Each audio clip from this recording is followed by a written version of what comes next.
day President Trump began his second term, the Department of Homeland Security changed its policy on making immigration arrests at places like schools, hospitals, and places of worship. For more than a decade, DHS had restricted arrests at those places. Now, officers are just told to use discretion and a healthy dose of common sense. Last month, the Denver school system became the first district to go to court over the change. And late Friday, a federal judge denied the request to temporarily pause the new policy. So far, there haven't been any raids at schools, but just the possibility has some parents keeping their children out of classes and some schools scrambling to be ready for them. Here's what some educators and a student told us. The student asked us to hide his identity for safety reasons. I'm a 12th grader and I've been living in the country for 5 years.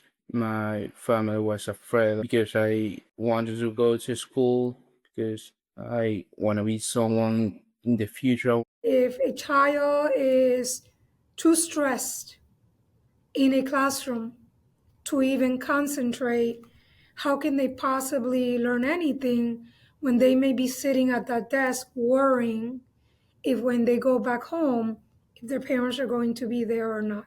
There are some kids I have not seen since January 20th.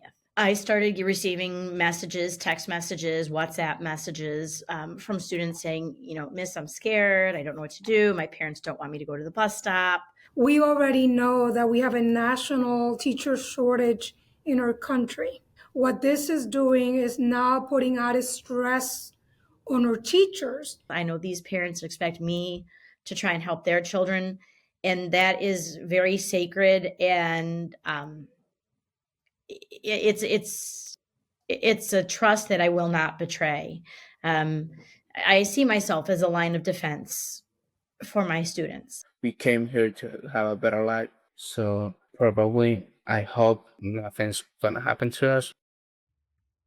The old policy limiting arrests at what the DHS calls sensitive locations was in effect during all of the first Trump administration. Kica Matos is the president of the National Immigration Law Center. It's a group that advocates for low-income immigrants. Kica, what have you heard about the effects of this policy change?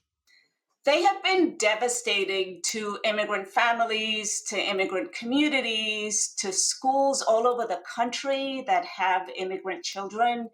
People are living lives filled with fear, and children are afraid to go to school, and parents are afraid to take them to school. And then the broader community is also afraid that they will see some enforcement action that will affect them, even if they're U.S. citizens. So it's a really, really trying time for our education system and schools around the country. What advice would you give to parents about how to talk to their children about this, and also to school administrators and teachers? So one of the things that we are doing is making sure that immigrant children, immigrant parents, immigrant communities, educators really get a good grasp on what their rights are. We're giving people know your rights information. There are these little red cards that we're giving to people, and we're saying to them, keep these in your wallets, right? Because we want to make sure that people are not just safe, but that they know what their rights are. And when it comes to schools, we've had conversations with superintendents all over the country to say that they really need protocols in place. You want to make sure that you identify places in the schools that are private and that are public. Why? Because then you have the protections of the Fourth Amendment with you in case ICE comes into the schools. Before, it used to be okay that anybody could just go into the schools. Now you want to direct people to go to an administrator's office, including ICE officers. And if there is somebody who's coming in for enforcement action, you want to make sure that you train, be it an educator, an administrator, the school principal, to look at the warrant that the ICE officer has.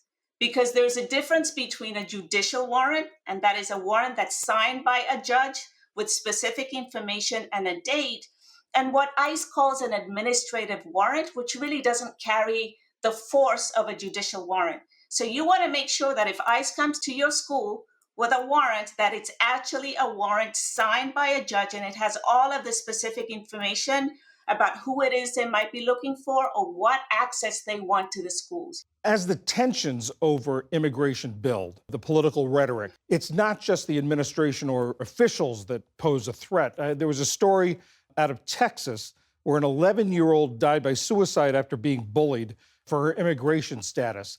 What's your message to school administrators about bullying over immigration status? So school educators now have to become counselors, therapists. They have to monitor even more closely the kind of interaction that kids are having. They have to pay attention to the trauma that immigrant children exhibit in the classroom. Schools are the places where we're supposed to feel safe, where we get an education, where we learn about our responsibilities in a democracy, how we show up civically.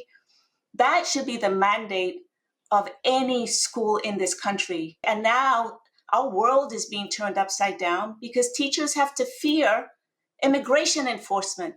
They have to fear and be concerned about what kids will do to each other. So there is an intimidation that is targeting immigrants all over the country that is really unacceptable and heartbreaking. Kica Matos of the National Immigration Law Center, thank you very much. Thank you.